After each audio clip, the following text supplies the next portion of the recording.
I would say I'm more of a hobby shop than a Toys R Us, or I'm more of a Toys R Us of your nostalgia. We are trying to reunite people with their childhood memories. And so instead of buying things, and which technically you do, but we like to say you adopt it. We want to find toys to have a good home. Yes. And toys that you remember when you were a kid. I used to be a collector, and for me, I realized as a collector, what I really enjoyed was the hunt. Anybody's looking for something, I've got a list of stuff I'm already looking for. You're like an action figure mercenary. Kind of like an Indiana Jones. It belongs in a museum. Agent for hire. Right, exactly. That's what I am. Hello, Cheerios. That's what I call you wonderful fans of Cheers to Business with Karen Simmons. This is your show producer, Johnny Gwin, and Karen is still out spending some summertime with her lovely family. And that means I get to host this fantastic show. And what a super show we have in store for you this week. So last year in episode 107, titled Just Make the Thing, we all got to meet Scotty White. And he talked about turning his passion for entertainment, science fiction, comic books, and podcasting into a side hustle and a profession. In this episode, I get to go on remote and record Scotty as he talks about how he takes another step in his business empire of geekdom and fandom, where he sells collectible and new action figures, dolls, and pop culture toys with his newest endeavor, Scotty's Toy Shop. Scotty is not just a retail entrepreneur, podcaster, comic book, and digital content creator. He is now an action figure curator, doctor, and gun for hire bounty hunter to find, as Scotty puts it, that special toy that someone wants from their childhood memories and will bring them happiness. Not only that, he is creating revenue by doing something that he loves and is building a loyal and engaged community around his new toy shop, Scotty's Toy Shop. This show is recorded remotely at Gamers and Geeks on Moffett Road, where Scotty's Toy Shop is located, and it was a great visit. What a cool place. I can't wait for you to hear Scotty's Toy Shop story and his insights and advice if you want to go into the collectible, retail, and online sales business. Hey, I'm Karen. I'm a former CPA, entrepreneur, business consultant with big ideas. Welcome to Cheers to Business. And I am on remote, and we are talking to Scotty White from Scotty's Toy Shop. Yes, Scotty's Toy Shop. And we are in this wonderful place called Gamers and Geeks, yes, which I call a wonderful megaplex of the wondrous world of geekdom. Yeah, right. It's a wonderful store that has all kinds of gaming, from card gaming like Pokemon and Yu-Gi-Oh! And Magic to role-playing games to miniature games, and just all kinds of. There's a 90s style arcade in the back here too. Plus, it's home to Scotty's Toy Shop. And what I love is the 80s style arcade is dark. Like, I remember it. Like it should be. Super dark. It should be. Wonderful. You got 80s Galaga in there. I saw Mortal Kombat from the 90s. It is a wonderful throwback. It's got Mortal Kombat 1 through 4. It's got all your Mortal Kombats. All your Mortal Kombat needs are here. You're one if you had those needs. You're one stop for all your Mortal Kombat needs. Scotty's Toy Shop, Scotty'sToyShop.com. You were on Cheers to Business at the end of kind of COVID, and you're talking to Karen, and the show is about turning your passion into profit, turning your passion into a business. And you talked about your podcasting, you talked about your content making, and now you're in the world of retail, and you are selling action figures and things like that. It's not a toy shop. You're more in the collector world, correct? Right. I'm more of, I would say I'm more of a hobby shop than a Toys R Us. Gotcha. Or I'm more of a Toys R Us of your nostalgia. Right. What I see is I'm surrounded by an Alf. I see Star Wars. I see Rainbow Bright. And some are still in the package. We have some stuff in the package, and we got a lot of stuff loose. I mean, toys are meant to be played with, so you know, there's a lot of loose stuff out there. So what I also love is at Scotty's Toy Shop is you don't just purchase something, you adopt. Yeah, you adopt it. And please talk about your adoption program. Well, we are trying to reunite people with their childhood memories. And so instead of buying things, and which technically you do, but we like to say you adopt it. We want to find toys to have a good home. Yes. And toys that you remember when you were a kid, you can put on your shelf or show your own children. Toys nowadays are an investment. I mean, toys go up in value, so you have that aspect as well. Well, I'm looking at some that are in boxes that have $80, $90, $120 on it, and that is a certain type of buyer. That is a very certain type of buyer. Toy collecting can go up into 4 little groups that are kind of subgroups. Very nice, yeah. So you have loose collectors who want to have the toy like they remember it, and they can pose it any way they want to and on the shelf. And you've got the people who want things mint in box, has to be complete and mint in box, and those are fine.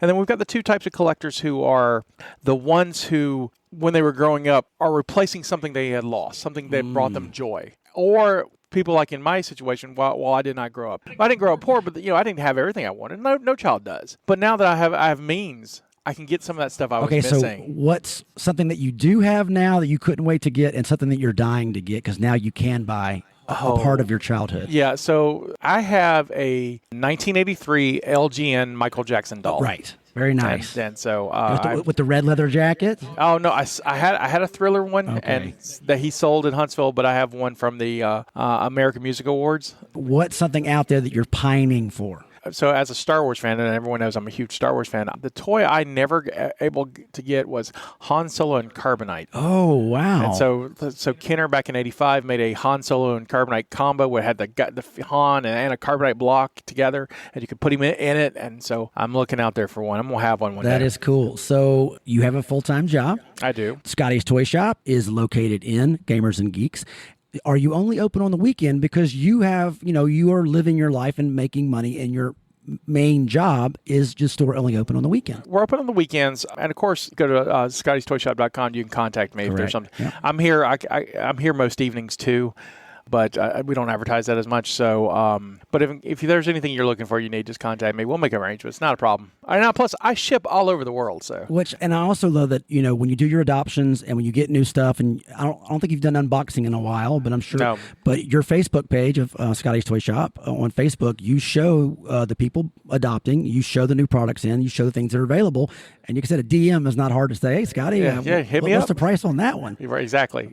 Very cool. So you also travel to markets, a Comic-Con. You just said you're heading to Vicksburg, Mississippi soon. You just came back from Salida, Louisiana.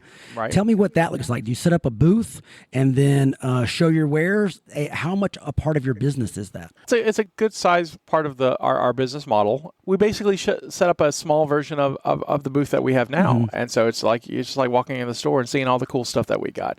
And what's really cool about that too is because I'm working with other dealers, and I get to see all kinds of cool stuff and trade and buy and stuff for the shop. In fact, the last show because you're a fan. I'm a huge fan. That's why I do that. I do this because I love it. Yes. It's not just, yes, I'd like to make money, but I love this. This is so much fun for me. I mean, I used to be a collector, and for me, I realized as a collector, what I really enjoyed was the hunt. I'd get the thing, and once I got the thing, I was like, okay, now what? I go look for another thing. I think that's the same with love. Right, it's basically what it is. And so now I hunt for other people. And that's great. Anybody's looking for something, I've got a list of stuff I'm already looking for. You're like an action figure mercenary. Kind of like an Indiana Jones. It belongs in a museum. Agent for hire. Right, exactly. That's what I am. I love it.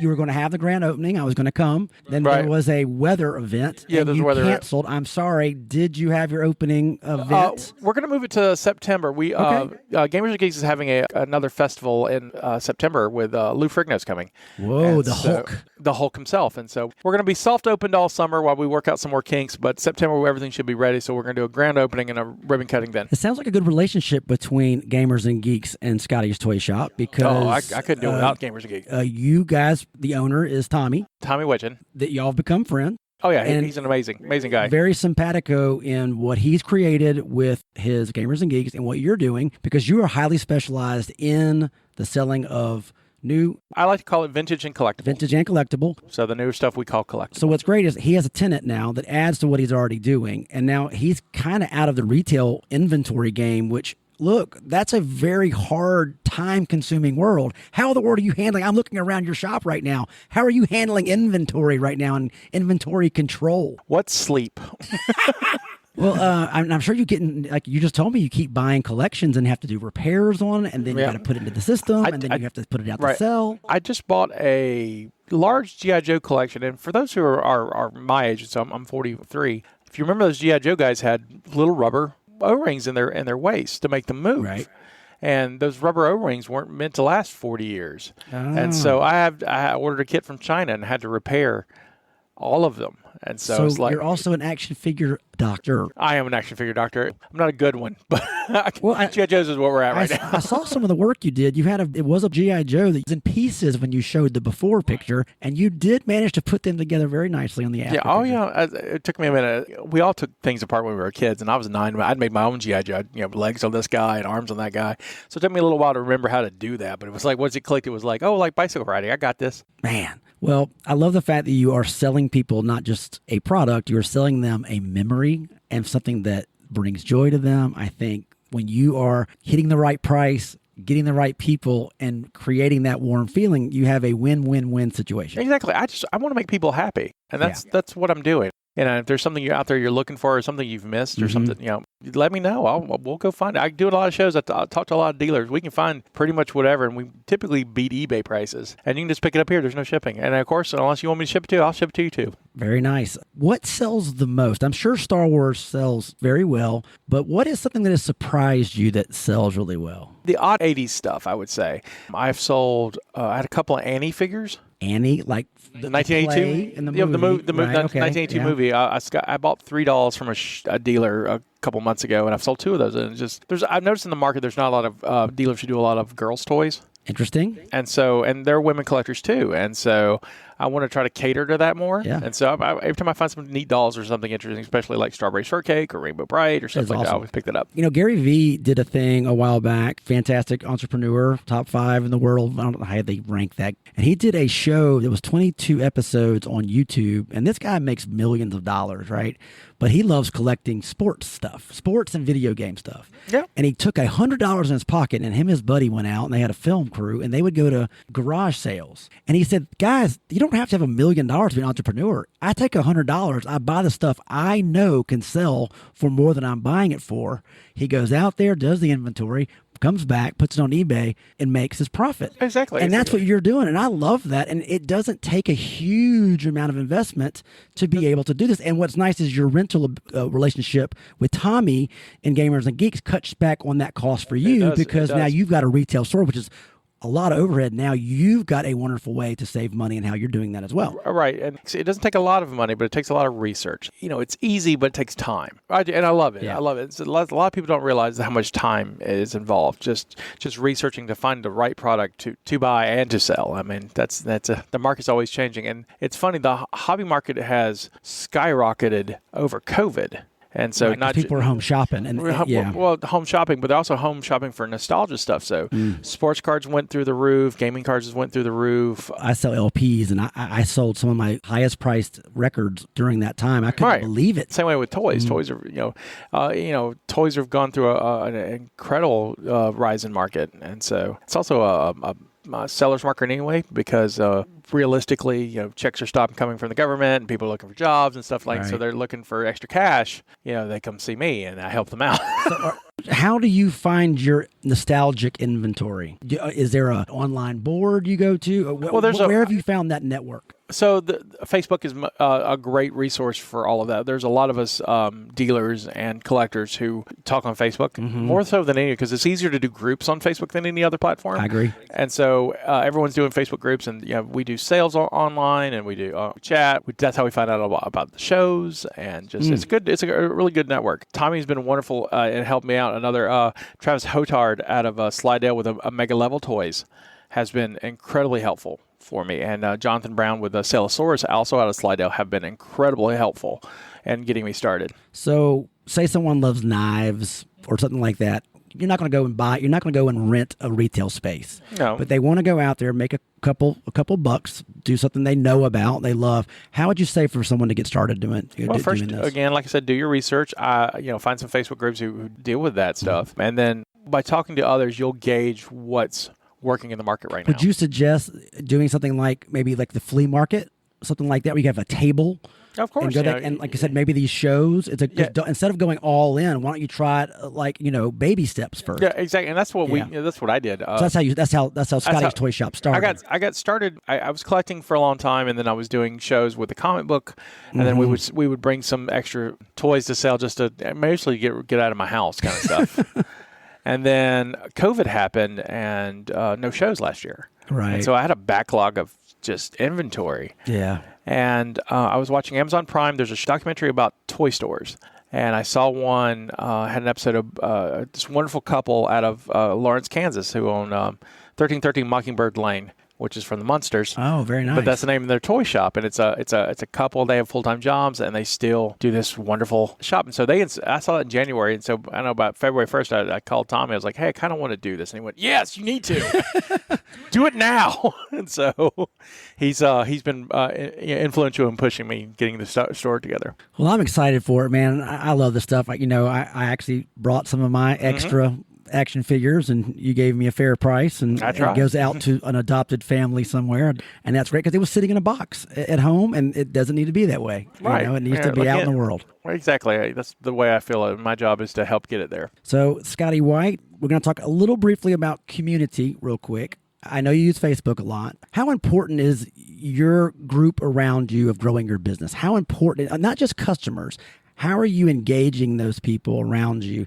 to make them feel like they're part of a club? The whole thing is about community. Great about the geek culture is that growing up, we were kind of ostracized in high school. There's probably 2 or 3 other geeks, and y'all got picked on. But now there's a bunch of us together, so we're kind of a geek army. And we kind of also have common interest, and so you build friendships, and that's how it really works. I mean, that's what the whole idea behind Gamers and Geeks anyway is, building community. Yeah. And like I said, I'm just a small part of that. I'm so happy to be a small part of that. Well, this is great. Scotty, we loved your show before, turning passion into a business. Now you're doing it. You have a grand opening coming. You're doing online sales. I just love that you are an expert on what you're selling because you grew up with it and you live in it now. Yeah, my mother said, why keep playing with this stuff? You'll never make anything out of it. Look at me now. Well, I think it's great. And we always do a cheers at the end of the show, and I will start us out. Cheers to those that do what they love and sell what they love so others can love it themselves. Cheers to childhood memories. Fantastic. Scotty White, thank you so much. Thank you for having me, Johnny. Real quick, anybody wants to find anything about what you're up to, there's so many things you're up to, and Scotty's Toy Shop, how can they do that? ScottyWhite.com. Scotty White, thanks so much. Thank you for having me. Please be sure to subscribe to Cheers to Business podcast on iTunes or anywhere else that you get your podcast. Visit our Facebook and be sure to give us a like. And if you have any questions or topics you'd like us to discuss, shoot us an email from the website cheerstobusiness.com.